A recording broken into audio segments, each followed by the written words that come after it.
Continua. É preciso, é isso. Vamos lá, então.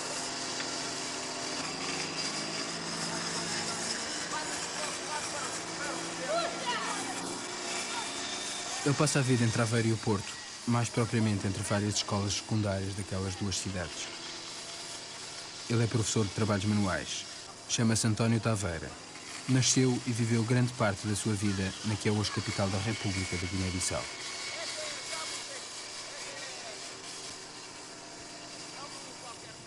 Então, Sr. António, conte lá, qual era o café que costumava frequentar em Bissau? Ainda se lembra? Pois, ainda me lembro, olha, por acaso era uma confeitaria, a Confeitaria Império. Onde é que ficava? Ficava mesmo na Praça do Império. Hoje não sei que nome tem, porque após a independência aquilo mudou de nome. Mas ainda existe? Mas ainda existe que quem a fundou foi precisamente o antigo colono da Guiné, que ainda lá continua, um senhor Manuel da Silva Estácio, que ainda existe. Muito obrigado. Obrigado. Conseguinte,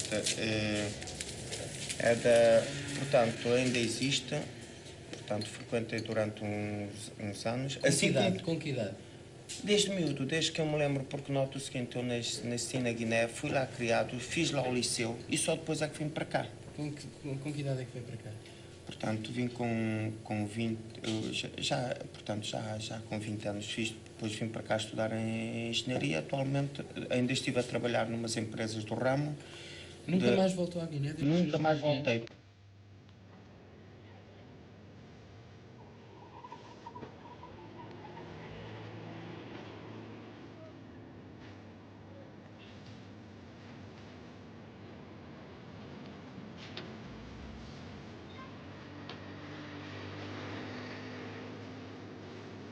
Este era o café do Sr. Estácio, mas café hoje não há. Quanto muito, talvez seja possível pedir um Nescafé. Mas se mesmo esse não houver, então usa-se o local como zona de convívio. Na memória de António estava também a escola, uma outra para meninos brancos. Esta é a escola de 2 padres italianos, para quem ajudar o povo da Guiné-Bissau é também ajudá-lo a manter as suas raízes. Por isso, todos estes rapazes, diariamente, aqui moldam a madeira nas formas que também os seus avós já conheciam.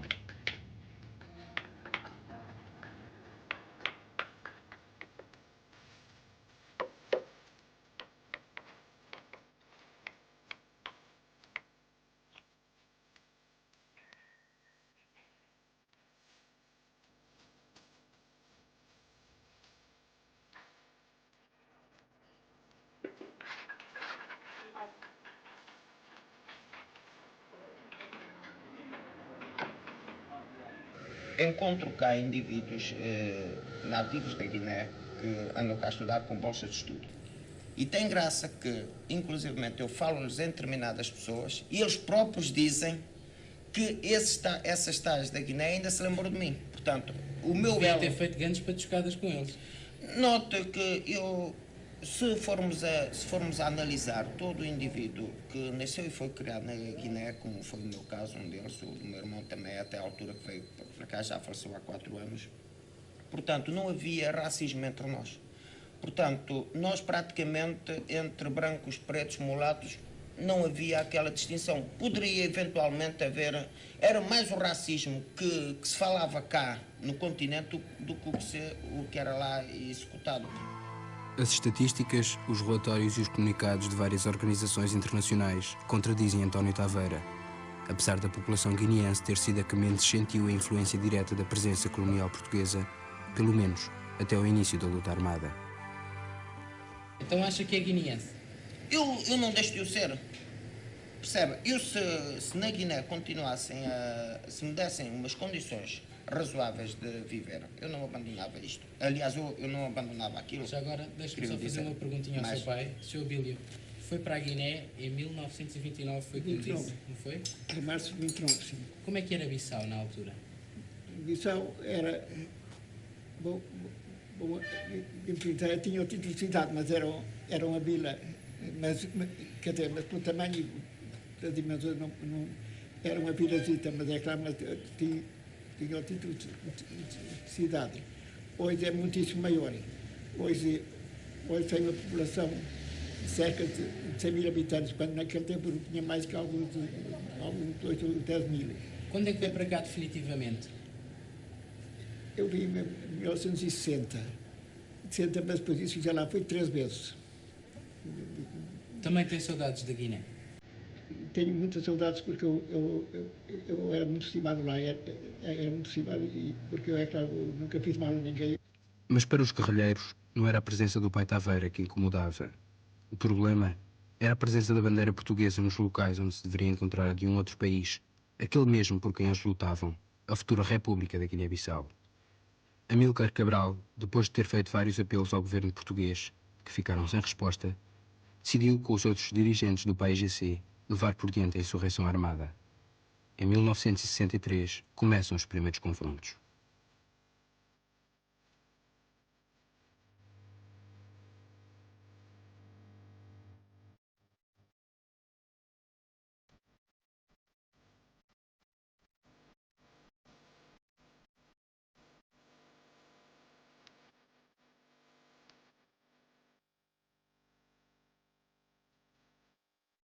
A estratégia delineada pelos dirigentes do Partido Africano para a Independência da Guiné-Cabo Verde contra o colonialismo português foi levada em 3 frentes: a circunvizinha, pelo apoio dos países daquela zona, a internacional e a interna. Esta última, e porque as condições eram ótimas para o desenvolvimento da guerrilha, fez com que a Guiné se tivesse tornado o local onde a guerra se tornou mais penosa para os portugueses.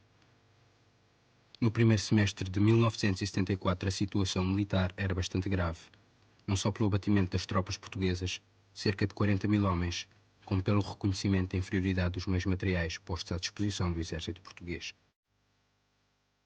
Lembro de um episódio bastante interessante. Um certo dia em minha casa encontro uma carta dirigida ao meu pai, o Sr. Taveira, e quem assinava aquela carta era Domingo Ramos, capitão de infantaria, que fazia parte do PAIGC, portanto na altura andava em guerra connosco, como sabe. E então dizia o Sr. Taveira, apesar de nós não querermos cá os portugueses, mas o senhor é muito estimado aqui na população, apesar de nós do PAIGC o reconhecemos, e podem ir, agradecemos que todos os portugueses vão embora, etc. No entanto, o Sr. Taveira e o Dr. Canha, esse Dr. Canha era um médico que esteve lá a prestar o serviço militar na Guiné, Portanto, esses dois podiam ficar. podiam percorrer toda a África Negra que ninguém lhes faria mal.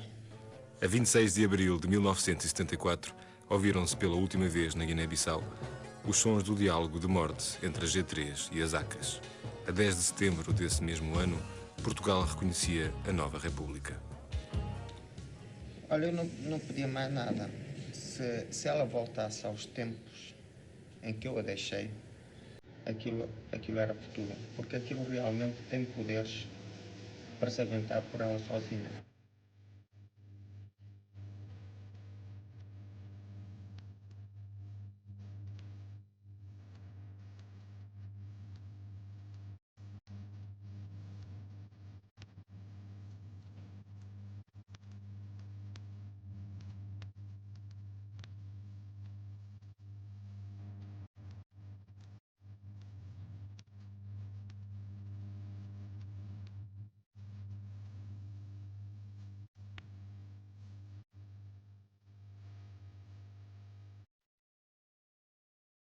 Esta foi a primeira capital da Guiné, numa altura em que Portugal ainda tinha a soberania sobre esse território, Bulama. Tudo nela ainda lembra a presença da gente lusa, qual marcas de história. E porque de histórias se trata, prosseguimos com a de um homem que foi aqui menininho. O espaço vazio entre estas casas pertenceu outrora à família Pinto Bull. Um dia, Pelas paredes que já não existem, ouviu-se o choro de Benjamin.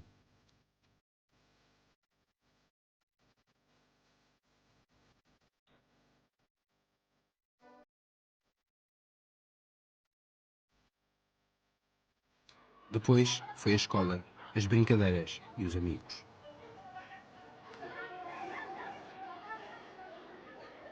Vivi todo este tempo em Belém. E quais eram as brincadeiras preferidas da meninice? Era, como eu disse, evidentemente a bola. Aos 14 anos, veio para Portugal. Aos 14 anos fui primeiro para o Senegal, depois fui para a França. E de França que vim cá para Portugal. E em Portugal fiz o 7º ano, no Liceu Gil Vicente, e fui para Guiné. Nessa altura, já Bissau tinha adquirido o estatuto de capital, atributo que nem a independência da Guiné lhe retirou. Havia uns bailes Aonde? em Bissau. Em que sítio de Bissau? Em Bissau, no centro, havia uns bailes. Qualquer pretexto servia para um baile.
Bailes verdadeiramente guineenses, se de bailes se podem apelidar, este é um exemplo.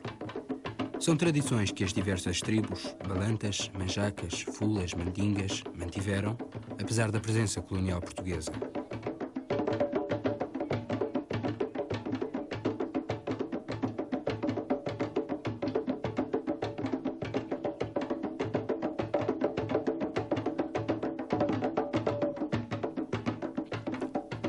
O meio milhão de habitantes da Guiné-Bissau ainda falam o português, apesar de estarem envolvidos por países onde a língua oficial é o francês. Para estes jovens, a língua de Camões está lentamente a começar a ficar na gaveta. Contudo, Concorri para Dakar, para a universidade. Fiquei classificado para o Senegal. Fiquei classificado e lá, durante largos anos, contribuí para a difusão da língua e cultura portuguesa. quando começou a dar aulas de língua portuguesa na Universidade de Dakar, havia muitos alunos? Não havia muitos alunos. Eu comecei com 5 alunos. Evidentemente, havia uma certa reserva da parte da população. Era durante a Guerra Colonial e dizia-se que o presidente Senghor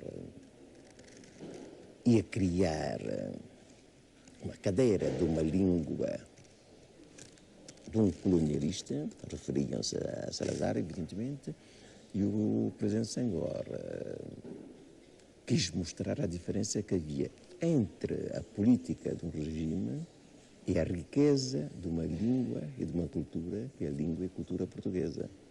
E essa riqueza acabou por se refletir no número de alunos? No número de alunos, que agora há perto de 2.000 alunos, nos liceus, em todos os liceus e na faculdade.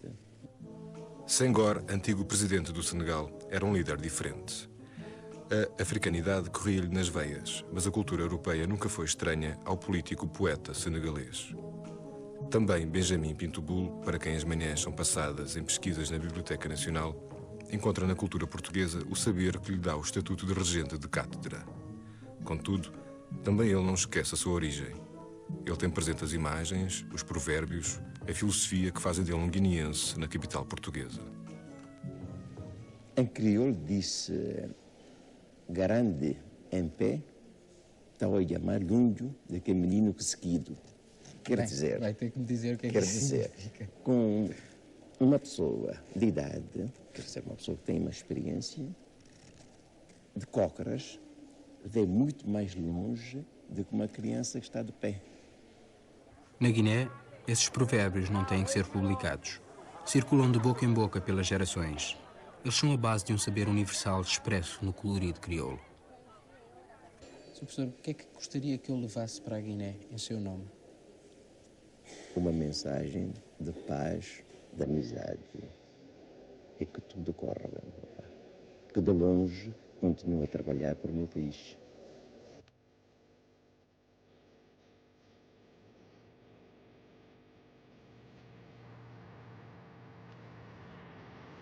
Ele é Tomás Alves, um homem para quem a Guiné representou o pico de uma carreira na administração colonial portuguesa.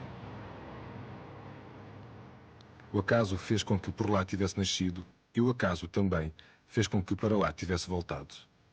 Da Guiné guarda as recordações da época em que Portugal dava cartas num jogo viciado. Hoje tem também cartas, reminiscências de um passado que chegam porque ficou a amizade. Estava à espera de alguma carta da Guiné? Não, pode receber muitas lá. Ainda tem amigos na Guiné? Pessoas a quem ajudam a resolver os seus problemas oficiais. E que estão lá? Que estão lá ainda.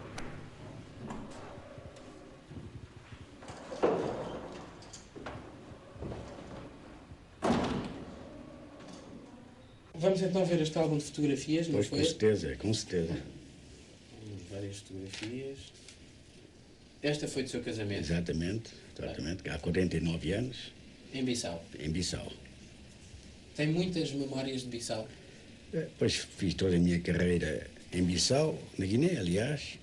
Andei por vários pontos, em Bolama, Bissorã, Bissau. E ali fiz a minha carreira desde aspirante até diretor. Quantos anos de Guiné? 44. Como é que era Bissau quando começou a sua carreira? Bissau é uma cidade muito bonita porque todas as casas têm um jardim na frente. É uma cidade de jardim. E as ruas muito bem traçadas, todas perpendiculares umas às outras. E é curioso dizer que o arquiteto que traçou o plano de Bissau foi o que fez a Avenida do Rio de Janeiro. Aquela Avenida do Rio de Janeiro, precisamente foi o que ele fez.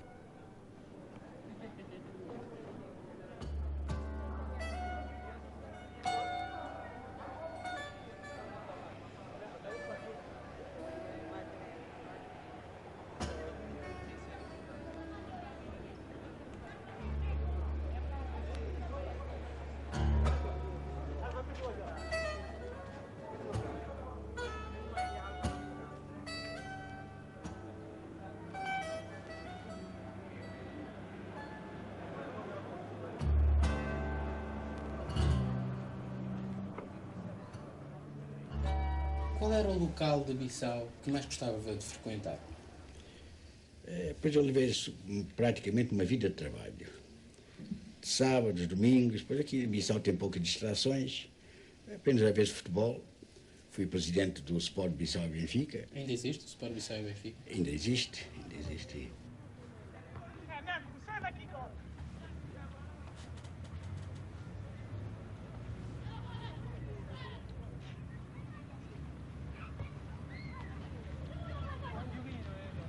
Sr. Tomás Alves, um antigo presidente de um clube de futebol, era com certeza muito solicitado para ir a festas. Havia muitas festas em Bissau. Muitas, imensas festas mesmo.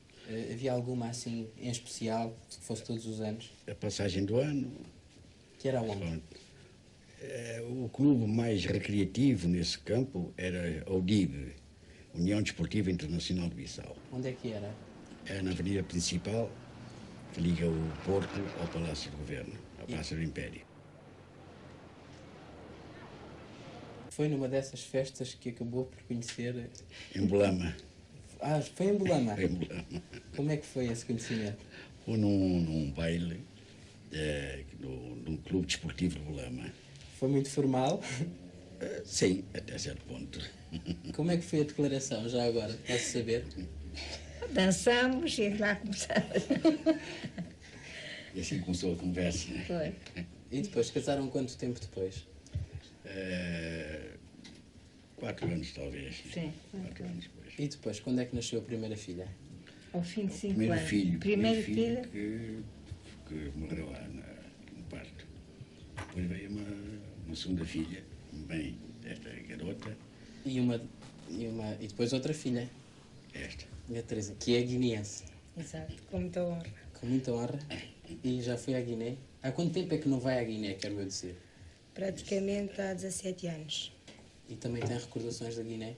Muito boas. Muito boas. E tem lá amigos ainda?